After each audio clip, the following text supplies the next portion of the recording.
এ কবরের যাত্রীরা সোজা হও, মরার আগে সোজা হও। যেদিন চিরতরে জীবনের বাতিটা নিভে যাবে, যখন রুহটা বের হইয়া যাবে, যখন সাদা তিনটা কাপড় দিয়া প্যাঁচ দিয়া প্যাকেট করবে, তখন তো সোজা হবি। ওই সোজা হইয়া কোনো লাভ নাই। জোরে বলো কথা ঠিক না বেঠিক? কার জন্য জীবন শেষ করো? কোন দলের জন্য, কোন নেতা নেত্রীর জন্য, কোন সন্তানদের জন্য, কোন আত্মীয় স্বজনের জন্য, কোন স্ত্রীর জন্য, কোন স্বামীর জন্য, কোন বন্ধু বান্ধবের জন্য? একটু মাঝে মাঝে চক্ষু বন্ধ করো, মুরাকাবা করো। আখারে যেদিন তোমাকে তিনটা কাপড় দিয়া প্যাঁচ দিবে, এখন তাকাইয়া দেখো তোমার বন্ধু কোথায়। ওয়ালা তাআওয়ানু আলাল ইসমি ওয়াল উদওয়ান। আমার মালিক বলেন, তোমরা ভালো কাজের সহযোগিতায় থাকো আর খারাপ কাজের বিরোধিতা করো। তাই যারা চুরি করে, মায়ের কোল সন্তান হারা করে, দেশের টাকা বিদেশে পাচার করে, এই আয়না ঘরের মতো আইয়ামে জাহিলিয়াত ইতিহাস যারা হার মানায়, এই কাজগুলো সব ভালো কাজ না? হ্যাঁ, তাইলে যারাই কাজ করে তাদের সাথে জড়াইয়া যদি তাদের দল করে, তাহলে আল্লাহর হুকুম আপনি মানছেন? আপনি মানছেন? এই জন্য আমার বাজানদাতে বলতেছি, ভালো করে বোঝা লাগবে। এই যে 100 এমপি মন্ত্রী যাদেরকে বলছি দুর্নীতিগ্রস্ত, চোর, এরা সব দাওরা হাদিস পাস না? মুফতি, মুহাদ্দিস, আদিব, মুফাসসির, কয় কি? তাহলে এরা কি সব মূর্খ? না, এরা তো বড় বড় degree, doctorate, FRCS, MBBS, BCS cadre. না ভুল বলছি? তাহলে নিশ্চিত শিক্ষিত। আমরা ছোটবেলায় শুনছি কি, যে শিক্ষার মাধ্যমে পুত ভূত হয় না, ভূত পুত হয়। ভূত কি হয়? পুত। বোঝেন নাই মনে হয়? আমি কোথায় সে ভূত পুত শোনেন তো? আরে বলাই তো ভূতই কয়, হয় না ভূত? আচ্ছা, তাই ভূত আর ভূত মানে অশিক্ষিত যে হয় সেইটা ভূত হয়, ভূত। আর যে শিক্ষিত হয় সে কি হয়? ভূত। আচ্ছা, এখন বলেন তো, আমার আব্বাজান রহমতুল্লাহি আলাইহি বলতেন, বাজান সব শিক্ষার মাধ্যমে ভূত পুত হয় না, ভূত পুত হইতে হইলে সুশিক্ষার মাধ্যমেই ভূত পুত হয়। শিক্ষা জাতির মেরুদণ্ড। আব্বাজান বলতেন সব শিক্ষা জাতির মেরুদণ্ড না, সুশিক্ষাই হলো জাতির মেরুদণ্ড। যেই শিক্ষায় শিক্ষিত হওয়ার পরে, আমার আব্বাজান একটা কথা বলতেন মনে পড়ছে, ডাকাত 2 ধরনের। ডাকাত কয় ধরনের? আবার বলে, আপনি আর আমি ডাকাতের কথা শুনলে কি বুঝি? আপনাকে রাস্তায় ভাইয়া বুকের ভিতরে ছুরি ধরছে, এই কি আছে বের কর, নালে কিন্তু ছুরি বুকে ঢুকিয়ে দেব। ডাকাত না? আপনার ঘরে সম্পদ পিড়াইয়া মুয়ে বাঁধিয়ে টেডিয়া বাঁধিয়েছেন দিয়া গুলি বলি করিয়ে মেরে সব নিয়ে যায়। ডাকাত না? এটা কি ডাকাত? ঠিক আছে। আচ্ছা, বর্তমানে একদল বেরিয়েছে, বুঝলেন, কলম ধরে। কি ধরছে? কি কলম ধরে বলতেছে টাকা দিলে দে, নালে চার্জশিট কিন্তু উল্টা। এটা খুব ভালো মানুষ তো, ভালো মানুষ না? এইটা কি? এই টাকা দিলে দে, নালে কাজের বিল ভাবি না। কলম ধরছে, ডাকাত না মানুষ? এখন আমার বাজানদেরকে বলি, যারা দ্বীনি শিক্ষায় শিক্ষিত হয় নাই, দ্বীনি শিক্ষার সাথে সম্পৃক্ত নাই, এইরকম 100 মানুষের ভিতরে আপনি হিসাব করে দেখেন, শিক্ষিত অশিক্ষিত মিলাইয়া মানুষ আছে কয়জন?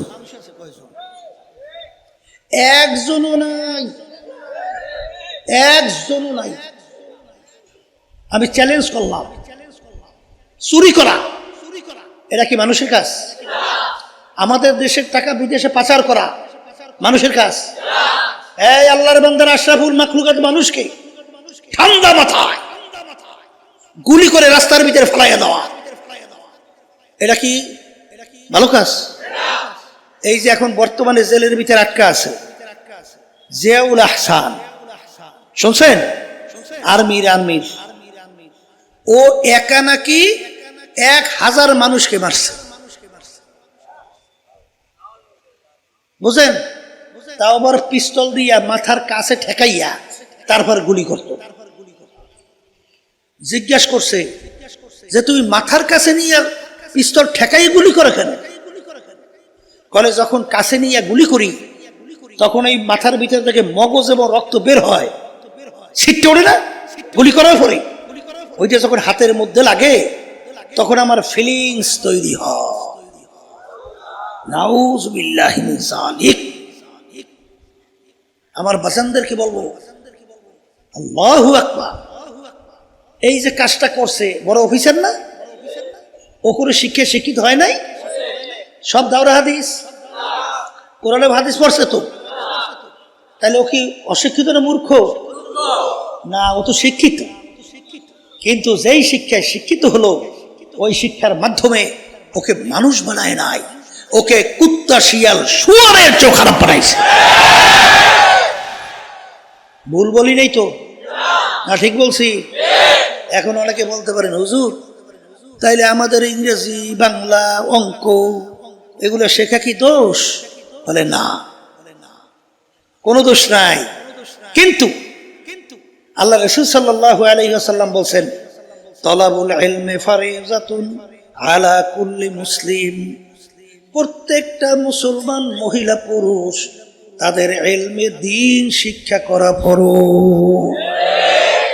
আগে তুমি ইলমে দ্বীন শিখবা, তারপর তুমি যত ডিগ্রি নাও, যত এফআরসিএস হও, যত ডক্টরের ডিগ্রি নাও, কোনো সমস্যা নাই। কিন্তু ইলমে দ্বীন প্রথম শিখতে হবে, এছাড়া মানুষ হয় না। বাজান, বর্তমানে যে কালচার চলছে, বর্তমানে যে এই বিভিন্ন সংস্কৃতি চলছে, এই সংস্কৃতির মাধ্যমে আমাদের মুসলমান ভবিষ্যৎ প্রজন্ম সন্তানগুলোকে ওরা নাস্তিক বানাবার জন্যে বিভিন্ন নীল নকশা অনুযায়ী কাজ করতেছে। এই মুসলমানদের বাচ্চাদের নিয়ম কি? যখন বাচ্চা জন্মগ্রহণ করে তখন তার ডান কানের ভিতরে আযান, বাম কানের ভিতরে ইকামত। কথা বলে না কেন? এর কারণ নাই? মনে করছেন কারণ নাই? যখন ও দুনিয়ার মধ্যে আসে তখনই ওর কানের ভিতরে আমার মালিকের নাম ওর কলিজার ভিতরে ঢুকাইয়া দেয় যে তুই যেদিকে ঘোরো সৃষ্টিকর্তা ভুলিস না। কি জোরে বলেন কথা, ঠিক কিনা? এই জন্য আমার বাজানদেরকে বলবো, বর্তমানে এক শ্রেণীর দেখবেন এনজিওর নামে ওই বিভিন্ন হসপিটাল তৈরি করছে, বাচ্চাদের কানে আজান একামত যেন না দিতে পারে, এই জন্য বিভিন্ন পরিকল্পনা অনুযায়ী ওরা কাজ করতেছে। শিক্ষার মধ্যে ইসলামী শিক্ষা সব উঠাইয়া দিয়া সেখানে ঢুকাইছে নাস্তিকদের শিক্ষা, দারুইনের থিওরি। মানুষটাকে আল্লাহ সৃষ্টি করে নাই, মানুষটাকে বানর থেকে সৃষ্টি হয়েছে। আল্লাহু আকবার। কি বোঝেন এই আল্লাহর বান্দারা? বুঝছেন কি? এই পরিকল্পনা শয়তানি চলছে না? এই জন্য আমি বলতেছিলাম যে শিক্ষা কয় প্রকার? আবার বলেন বলেন একটা আখেরাত এবং দুনিয়ামুখী শিক্ষা, আর একটা হলো দুনিয়ামুখী শিক্ষা। বলেন যেই শিক্ষার সঙ্গে আখেরাতমুখী শিক্ষার সংমিশ্রণ নাই, ওই শিক্ষার মাধ্যমে 100 জন মানুষ হয় না, 100 জন মানুষ কুত্তার চেয়েও শুয়োরের চেয়েও খারাপ হয়। আমি তো বলি নাই, বাস্তবতা শুনবেন। শোনেন, মায়ানমার আমাদের পাশের রাষ্ট্র না? পাশের রাষ্ট্র। সেখানে শুনছিলেন যে হাজার হাজার আমার মা বোনদেরকে, আমার মায়ের কোলের বাচ্চা সন্তানটা মায়ের দুধ পান করতেছে, ওই অবস্থায় ওই পশুরা মায়ের কোল থেকে সন্তানটাকে টাইনা নিয়া ছুরি দিয়া টুকরা টুকরা করে কাইটা তারপরে রক্ত দিয়ে ওরা গোসল করে হোলি খেলায় মত্ত হয়েছে। শুনছেন ইতিহাস? শুনছেন? আচ্ছা বলেন তো, এই কাজটা যারা করছে মানুষ না মানুষ? আচ্ছা এই সব কি দাওরাহ হাদিস পাস? মুফতি মুহাদ্দিস সব কি অশিক্ষিত? না। এই যে অং সান সুচি মায়ানমারের প্রধানমন্ত্রী ছিল, ও তো নোবেল পুরস্কারও পাইছে। দুনিয়ার দিক থেকে নোবেল পুরস্কার পাইছে। ওদিকে কাজটা করে কি? আশরাফুল মাখলুকাত মুসলমান সন্তানগুলোকে ধৈরা ধৈরা টুকরা টুকরা করে। এরা মানুষ না, মানুষ নামে জানোয়ার, কুত্তা শিয়াল শুয়োরের চেয়েও খারাপ। তাহলে বুঝা গেল, বড় শিক্ষিত, বড় ডক্টরের ডিগ্রি, নোবেল পুরস্কার পায়, তারপর মানুষ হয় না। কি আল্লাহর বান্দারা, কথা কি বুঝাইতে পারছি? এই জন্য আমার বাজানদেরকে বলবো, বুঝবে কারা? বলেন যারা মানুষ। তাই যেই কথা বলতে চাইছিলাম, এরা চিন্তা করবে যে দুনিয়ার ভিতরে যত কিতাব, যত বই পুস্তক, এই যত কাতেব, আজ পর্যন্ত কেউ চ্যালেঞ্জ করতে পারে নাই আমার কিতাবে কোনো ভুল নাই, আমার লেখায় কোনো ভুল নাই। একমাত্র দুনিয়ার ভিতরে একটাই কিতাব যার শুরুতে লেখা আছে যালিকাল কিতাব লা রাইবা ফি। এই যে কিতাব দেখো, এই কিতাবে কোনো ভুলও নাই, সন্দেহ নাই। সবাই বলি সুবহানাল্লাহ। এখন যারা মানুষ তারা চিন্তা করবে ব্যাপারটা কি?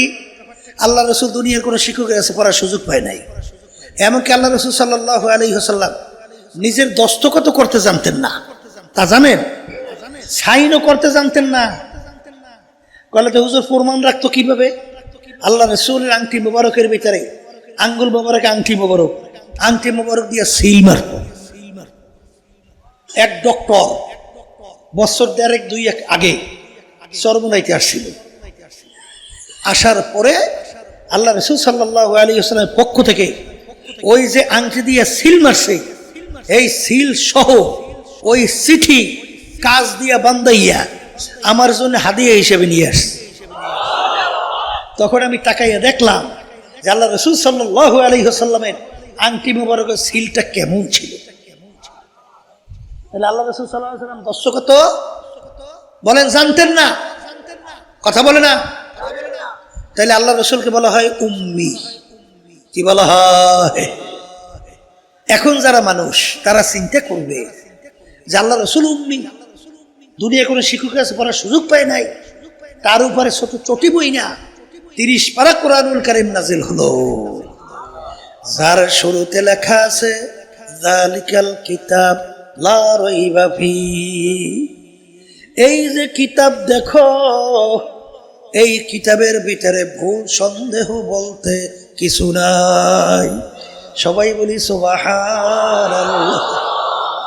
এখন আমার বাজানদেরকে বলবো, মুসলমানের ঘরে জন্মগ্রহণ কইরা যারা এদিকে ওদিকে লাইনে হাঁটেন, পাশ্চাত্যের পায়খানা প্রসাবে পাচার খাইছে, ওদের কালচার, ওদের সংস্কৃতি যাদের ভালো লাগে, তুমি ভালো করে যাই না রাখো।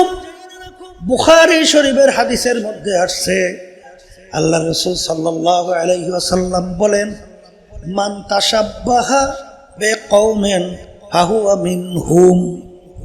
দুনিয়ার ভিতরে তুমি যেই দলভুক্ত হইয়া চলবা, যেই দলের নেতা নেত্রীকে নেতা নেত্রী হিসাবে মানবা, আল্লাহ রাসূল বলেন কিয়ামতের ময়দানে তুমি ওই দলভুক্ত হইয়া উঠবা।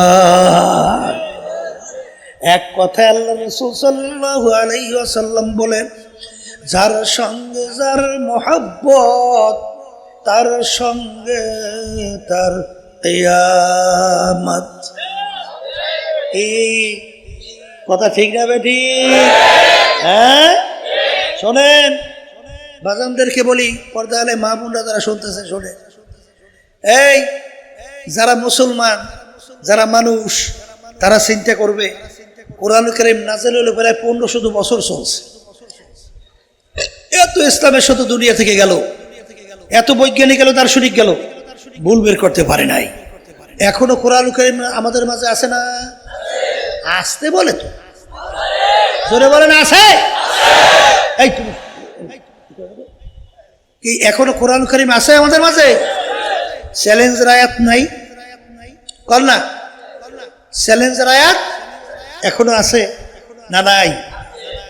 হে কবরের যাত্রীরা, হে বড় লোক আমার বাবারা, হে পর্দার আড়ালের মা বোনেরা, হে ক্ষমতা সম্পন্ন আমার বাজানরা, হে ধনী আমার বাবারা, হে বড় বংশের আমার বাবারা, হে শিক্ষিত আমার বাবারা, ভালো কইরা বুঝো, তারপর কবরে যাও।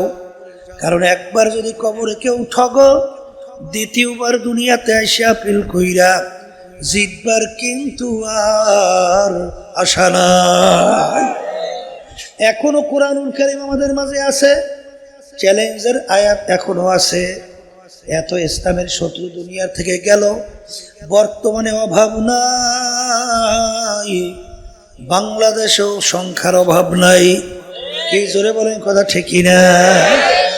এ নাস্তিকের দলেরা, হে কাফেরের দলেরা, হে বিভিন্ন ইসলাম বিদ্বেষী চক্ররা, তোমাদের সঙ্গে আমাদের কোনো ঝগড়া নাই, তোমাদের সঙ্গে আমাদের কোনো মারামারি কাটাকাটি নাই, তোমাদের সঙ্গে আবার কোনো শত্রুতাও নাই।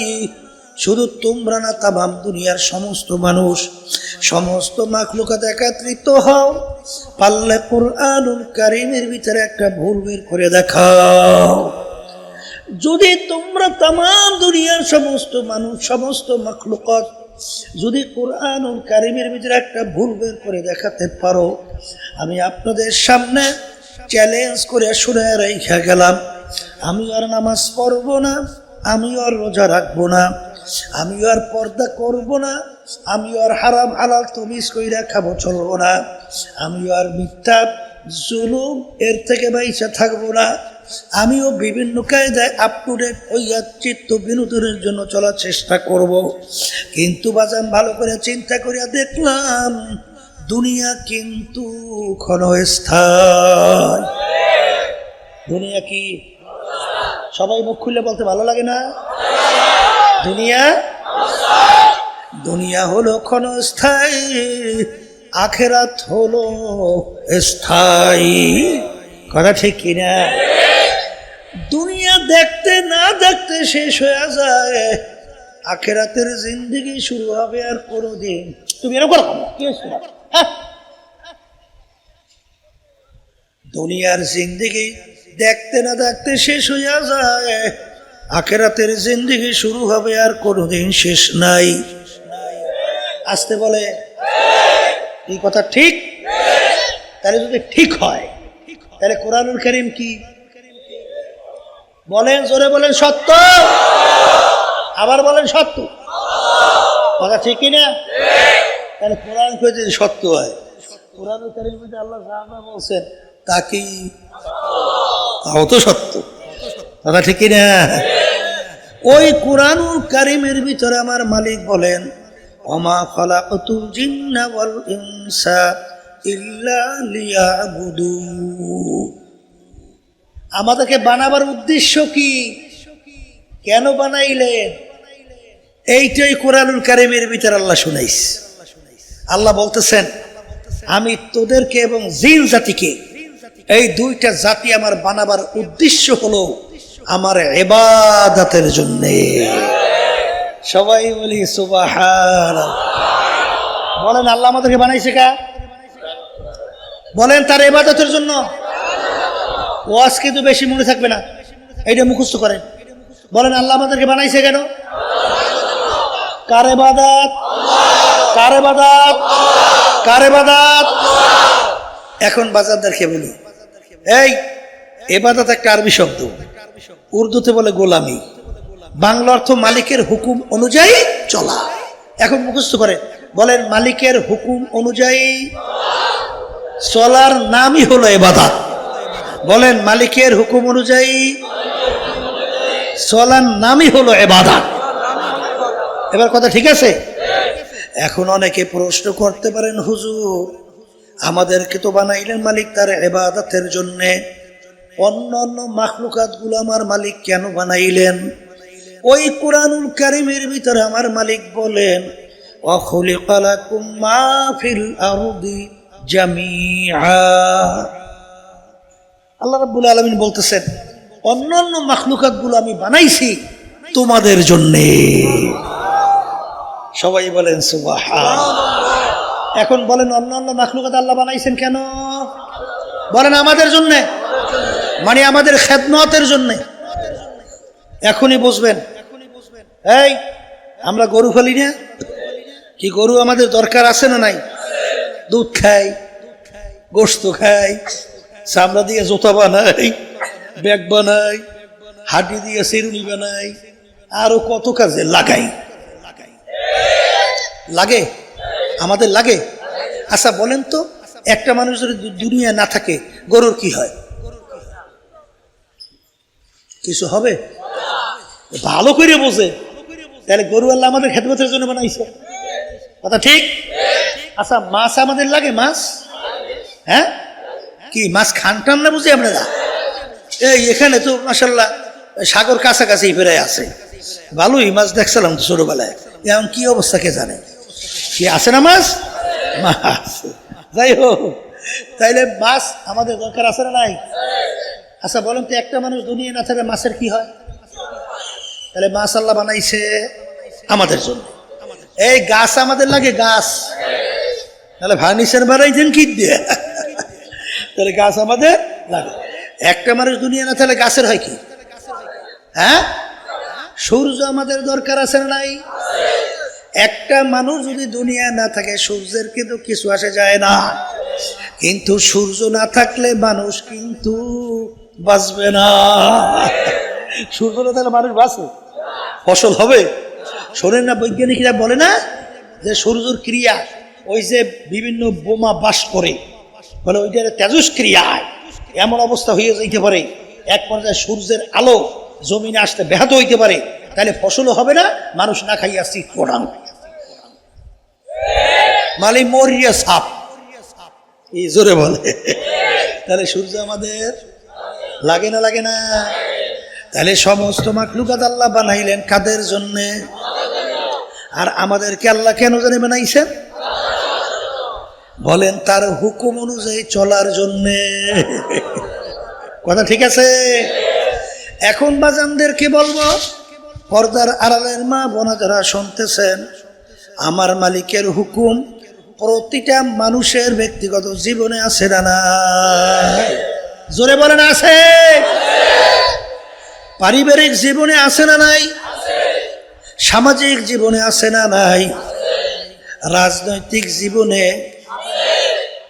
এই যে একটু সবাই কইতে একটু সমস্যা, কারণ বর্তমানে একটু কমছে। এখন অনেকে আগে তো বলতে হুজুর আবার রাজনীতি করে কে,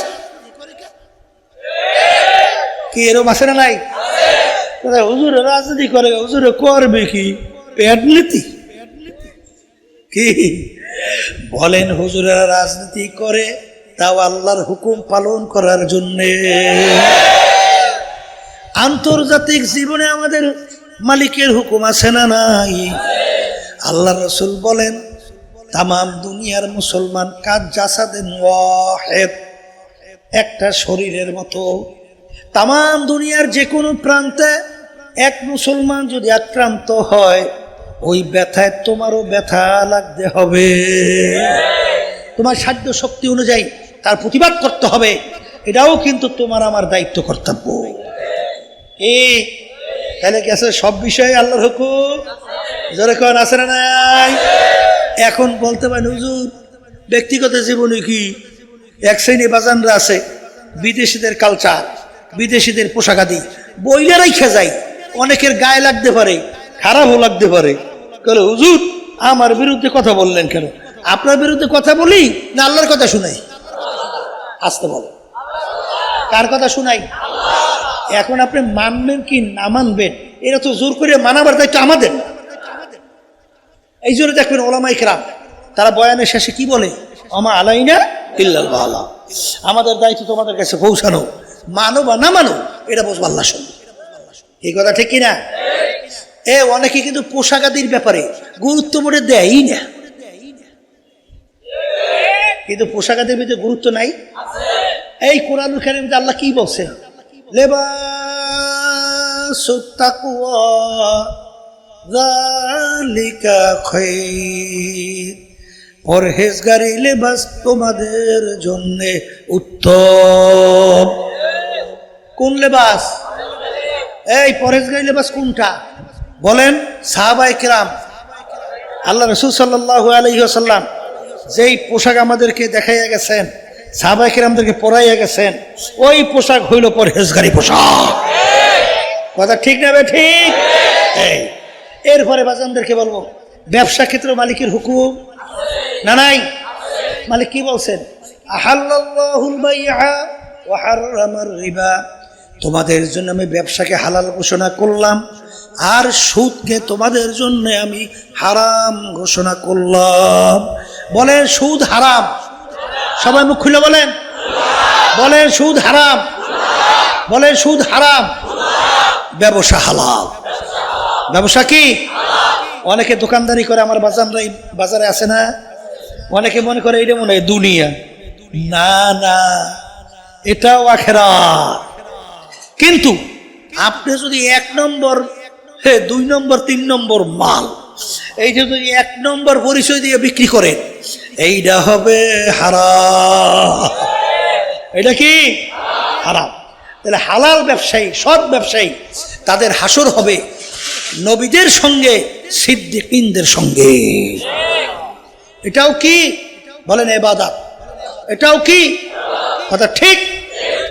পড়শিদের ব্যাপারে আমার মালিকের হুকুম আছে না নাই? রাজনৈতিক ব্যাপারে আমার মালিকের হুকুম আছে না নাই? বাজান রে, সরমুনের পীর মুরিদি তাম দুনিয়ার ভিতরে এই খুব জোরে সোরে প্রশংসা সহকারে পরিচয় লাভ করছে না? আসতে বলে। এই বিদেশে যাইয়েও যদি সরমুনের কথা বলে, কি দেশের কথা বলা লাগে না? চেনে না? তাহলে একটা পরিচয় হয়েছে না হয় নাই?